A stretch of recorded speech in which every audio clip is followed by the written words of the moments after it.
శుభం బియాతు శ్రీ గురుభ్యో నమః. పొలిటికల్ సినారియో చాలా వేడిగా ఉంది ఆంధ్ర రాష్ట్రంలోని.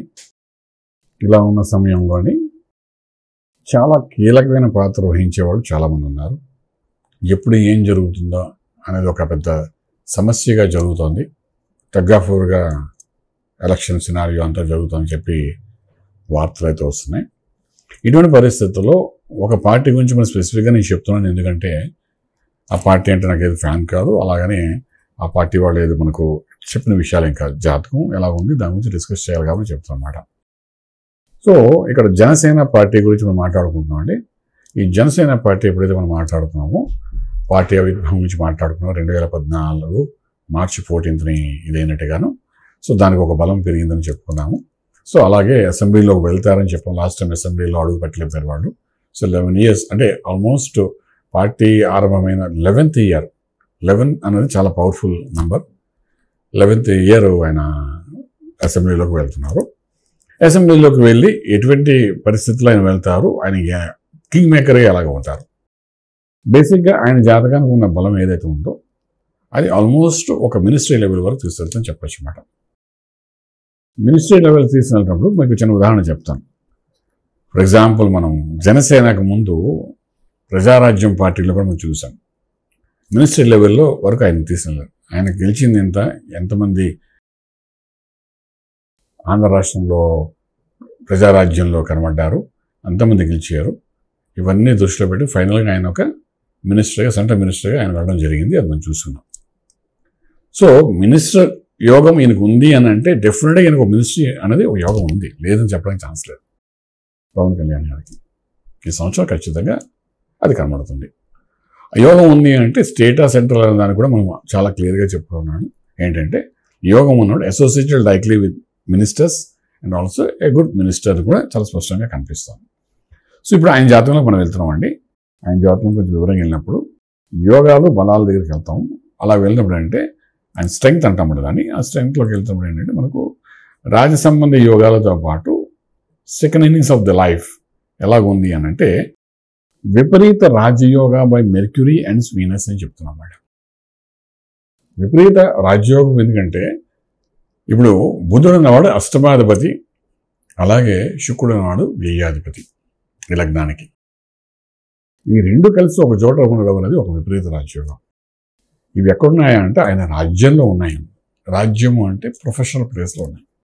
రాజ్యంలో రవి కూడా బలంగా ఉన్నాడు. ఈ మూడు కాంబినేషన్ రాజ్యంలో ఉండడం వల్ల రాజ్యము అంటే ఒక అధికారికంగా ఉండే ప్లేస్లో ఈ మూడు కలిసి ఉంటాయి అని అర్థం. ఆయన లైఫ్లో ఇప్పటి వరకు అధికారంగా ఒక ప్లేస్లో ఉన్నది మనం చూడలేదు. From the childhood is not work, దేనికి పని చేయలేదు. ఈ వ్యాపారం ఎలా ఉందో మనకు తెలియదు. ఓన్లీ ఇండస్ట్రీ మీద మనం చూసాం. ఇండస్ట్రీలో ఆయన ఫిల్మ్ యాక్టర్గా మనం చూసాం తప్ప అధికారంగా పని చేయడం అనేది మనం చూడలేదు. అధికారంగా పనిచేసే ప్రదేశంలో ఒక రవి, ఒక బుధుడు, ఒక శుక్రుడు ఉన్నాడు. బుధ శుక్రులు ఇద్దరు అంటే అష్టమ వ్యయాధిపతులు ఇద్దరు అక్కడ ఉండడము అదొక రాజయోగం. కాబట్టి ఆ రాజయోగానికి రవి కూడా తోడై ఉన్నాడు. కాబట్టి డెఫినెట్గా రవి 10th హౌస్లో ఉన్న, కుజుడు 10th హౌస్లో ఉన్న ప్రభుత్వ ధనాన్ని తింటారని కూడా చెప్తుంటాము. అంటే ప్రభుత్వం యొక్క ద్వారా ఆర్థిక బలం, ప్రభుత్వం నుండి సహకారం, ప్రభుత్వం నుండి డెఫినెట్గా ఒక ఇన్కమ్. ఫర్ ఎగ్జాంపుల్ ఇప్పుడు ఒక ఎమ్మెల్యేగా వచ్చినా ఏదొచ్చినా ఆ ప్రభుత్వం నుండి వచ్చే ఇన్కమ్ ఒకటి ఉంటుంది కదండి. ఇప్పుడు ప్రతి నెల ప్రభుత్వం అనేది ఈ యొక్క ఎమ్మెల్యే గారికి ఎంతో కొంత ఆర్థిక బలం ఇస్తూనే ఉంటుంది కదా. జీతంలా అనుకోండి, లేకపోతే యాజ్ ఎ ప్రజానాయకుడికి ఇవ్వడం కూడా ఏదైనా అనుకోండి, ఇస్తున్నారు కదండి. ప్రభుత్వ క్వార్టర్స్ ఇస్తారు. ఇలాగ ప్రభుత్వ ధనాన్ని అనుభవించే శక్తి ఈ రాజ్యంలో కనిపిస్తుంది. ఎప్పుడు కనిపిస్తుంది? ప్రభుత్వం ధనం తీసుకోవాలని చేసే ప్రయత్నంలో మనం ఒక అడుగు ముందు వేయగలిగితే అప్పుడు కనబడుతుంది. మన ప్రయత్నం ఏం జరగదు. గవర్నమెంట్ ఉద్యోగం అప్లై చేస్తే ఇలాంటి వాళ్ళు గవర్నమెంట్ ఉద్యోగం ఖచ్చితంగా వస్తుందంటాం. ప్రయత్నం అంటూ చేయాలి కదా. అలాగా ఇప్పుడు ఆ ప్రయత్నానికి భాగంగా ఈ రోజు అయినా ఒక పార్టీని 11 సంవత్సరాలు నడుపుతూ పార్టీ ఎలక్షన్స్ రాగానే ఆయన ఒక అద్భుతమైన లీడర్గా ముందుకు వెళ్ళాలని చేసే ప్రయత్నం ఉంటూ ముందుకు వెళ్తున్నాం. కాబట్టి ఆ ప్రభుత్వ ధనం తీసుకోవడం అంటే ఈయన ప్రజాప్రతినిధిగా ఒక యోగంలోకి వెళ్తారని స్పష్టంగా కనిపిస్తుంది. ఒక మినిస్టర్గా కూడా వెళ్ళే అవకాశం ఉంది అని స్పష్టంగా కనిపిస్తుంది. ఇంత అద్భుతమైన ఆయనకు ఉంది. అలాగే and important person in king's court అని చెప్తున్నాడు. రాజ సంబంధ యోగం శుక్రుడు ప్లస్ రవి యొక్క కాంబినేషన్స్లో దీని ఏమిటంటే అమాత్యకారక కంజంక్షన్ ఆస్పెక్ట్స్ ప్రకారము ఇక్కడ ఏం కనబడుతుందంటే important person in king's court అని అంటున్నాడు. కింగ్స్ కోర్ట్లో ఇంపార్టెంట్ పర్సన్ అంటే ఏంటి అర్థం? ఇక్కడ ఏముంది అది మీకు చెప్తున్నాడు ఆయన జాతకంలో. కింగ్స్ రాజుగారి దర్బార్లో very important person key role play చేస్తాడు అర్థం. రాజుగారి దర్బార్ అంటే ఈయన ముందే already decided with 24 seats and minimum 24 సీట్స్తో ఆయనకు అవకాశం దొరికింది. సో రాజుగారి దర్బార్లో ఇంపార్టెంట్ పర్సన్ ఏంటి? Is the kingmaker. దర్బార్లో ఈయన ఇంపార్టెంట్ పర్సన్. సో 100% ఈయన ద్వారా ఆయన రాజ్యం వెళ్తుంది. బిహైండ్ ది స్క్రీన్ ఉంటారా, ఫ్రంట్ ఆఫ్ ది స్క్రీన్ ఉంటారా, is a different thing. Is important person రాజుగారి దర్బార్. ఫర్ ఎగ్జాంపుల్ కూడా నేను చెప్తానండి.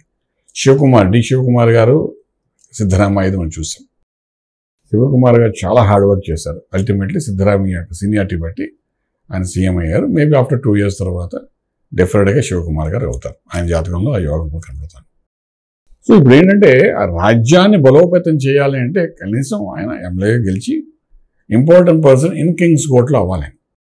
అంటే ఆయన లేనిదే ఆ రాజ్యం నడవదు అనే స్థాయికి ఆయన జాతకం కనబడుతుంది. అంటే definitely is a king or king maker. King ఎలా అవుతారు? 24 సీట్లు పెట్టుకుని అంటే ఇది ఒక క్వశ్చన్ కూడా వేశారు మన వాళ్ళు. మరి కర్ణాటకలోని మనం చూసాం, దేవగౌడ సన్ చూసాం సీఎం అయ్యాడు తక్కువ సీటుతోనే. మొన్న కూడా అలాగే చేయాలని ప్రయత్నం చేశారు. లాస్ట్ ఎలక్షన్స్లో అదే జరిగింది. చూసాం కుమారస్వామి కథంతా చూసాం. ఎన్ని సీట్లు వచ్చేసాను, నేను సీఎం అయిపోతాను ముందుకు వచ్చేసాడు ఆయన. చూసే ఉంటారు ఇది కూడా. సో ఇక్కడ ఏంటంటే ప్రజా ప్రతినిధిగా ముందుకు వెళ్తూ ఆయన క్లియర్గా చూపిస్తున్నాయి important person in a king's code అని చాలా స్పష్టంగా కనిపిస్తుంది ఆయన జాతకంలో. Because of Venus and sun ఈ రెండింటి యొక్క కాంబినేషన్స్లో మనకు అది కనబడుతుందని చెప్తారు అనమాట. ఇలా ఉన్నప్పుడు కూడా ఆయన దశల్లో ఇప్పుడు తీసుకుంటే 2008 నుండి గురు మహారదశలో కూడా ఆయన చాలా స్పష్టంగా మే తర్వాత శని మహారదశ ఆయనకు ఆరంభమవుతాడు.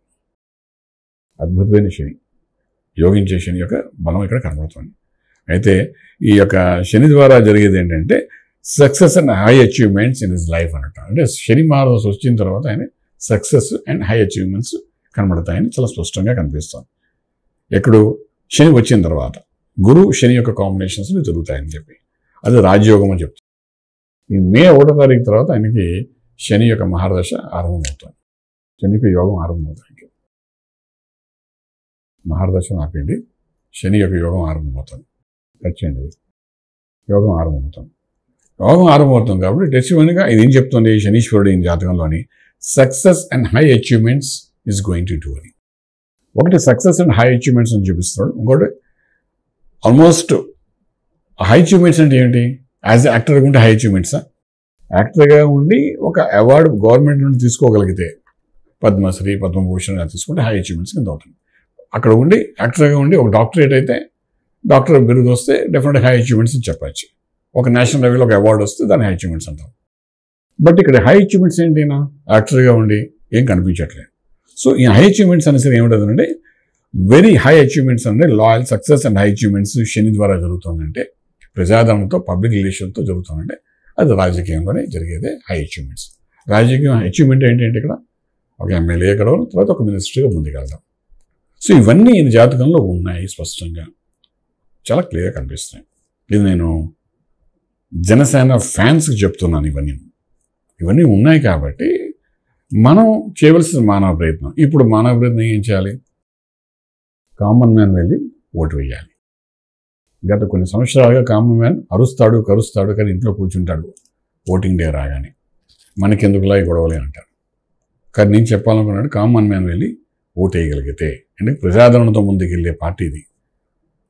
సాటర్న్ అన్నవాడు ఏంటంటే ప్రజాదరణ ఇచ్చే మనిషి, గ్రహం అది.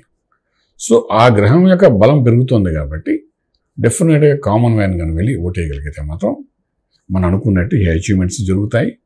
అలాగే అచీవ్మెంట్స్తో పాటు వన్ స్ట్రోక్తోని, ఫర్ ఎగ్జాంపుల్ మనం ఇక్కడ చూసాం తెలంగాణ కూడా ఎమ్మెల్యేగానే ఉంది, చీఫ్ మినిస్టర్గా కూడా మనం చూస్తున్నాం.